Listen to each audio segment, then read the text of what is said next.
আজকে বন্ধের দিন, তাই সকালে রেডি হয়ে গোছগাছ করে বের হয়ে পড়লাম বেড়ানোর উদ্দেশ্যে।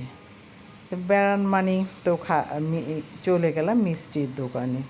কিছু মিষ্টি, কিছু ফল নিয়ে নিলাম। ফলটা ক্যামেরায় ধরলাম না। যাই হোক, এখন রওনা দেব বান্ধবীর বাসার উদ্দেশ্যে। আগেই বলে নিই, আসসালামু আলাইকুম। সবাই ভালো আছেন? আলহামদুলিল্লাহ, আশা করি আমরাও ভালো আছি। বান্ধবী এটা হলো আমার ছোটোবেলার বান্ধবী। ছোটোবেলা বললে হবে না, ক্লাস 10 থেকে চলে আসলাম বান্ধবীর বাসায়। এখন আসার পরে নাস্তার পর্ব।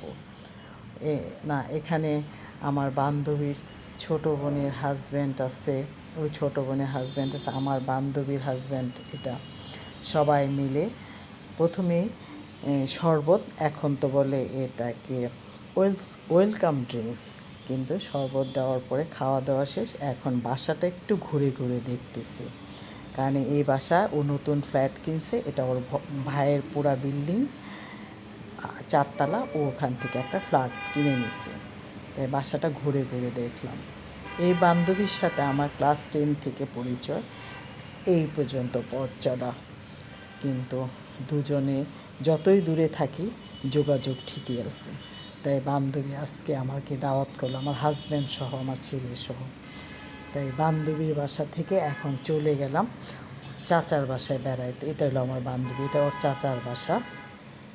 কারণ ওদের পুরো ফ্যামিলির সাথে আমার খুব যোগাযোগ, বন্ধুত্ব ছিল। ওরা 10 চাচা, সবাই মিলে আমার সাথে অনেক খাতির ছিল। তা ওর 7 নাম্বার চাচার বাসায় গেলাম। এটা হলো ওর চাস্তো বোন। তারপরে সবাই মিলে গল্প টল্প শেষ করে চলে আসলাম বাসায়। আপনার ভাইয়ারা মসজিদে নামাজ পড়তেছে, তখন পাকঘরে ঢুকে দেখলাম বড় এক হাঁড়িতে পোলাও রান্না করছে, অনেক আয়োজন করছে আমাদের উদ্দেশ্যে আমার বান্ধবী। এখন নামাজ পড়ে সবাই চলে আসছে, জুম্মার নামাজ পড়ে এখন টেবিলে খাবার দিয়ে দিতেছে। একটু একটু করে সব গোছগাছ করতেছে। এখন তো সব কিছু আনা হয়নি, রোস্ট, পোলাও, গরুর মাংস এগুলো বাকি আছে। তাই টেবিলটা গুছে আমি একটু ক্যামেরা ধরলাম, কারণ আমার বান্ধবী সব কিছু গোছগাছ। বান্ধবীর বোন আসছে, বোনের জামাই আসছে, ভাই ভাবি সব বাসা আমার উদ্দেশ্যে সবাইকে দাওয়াত।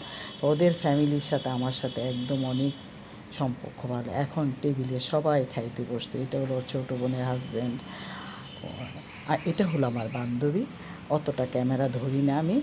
আর ওটা হলো আমার হাজব্যান্ড, ওটা ওর ভাই, আমার ছেলে, তারপরে আমার বান্ধবীর হাজব্যান্ড, সবাই একসঙ্গে খাইতে বসছে। আমরা পরের টেবিলে বসছি এখানে। এটা হলো ওর ছোটো বোনের 3 মেয়ে।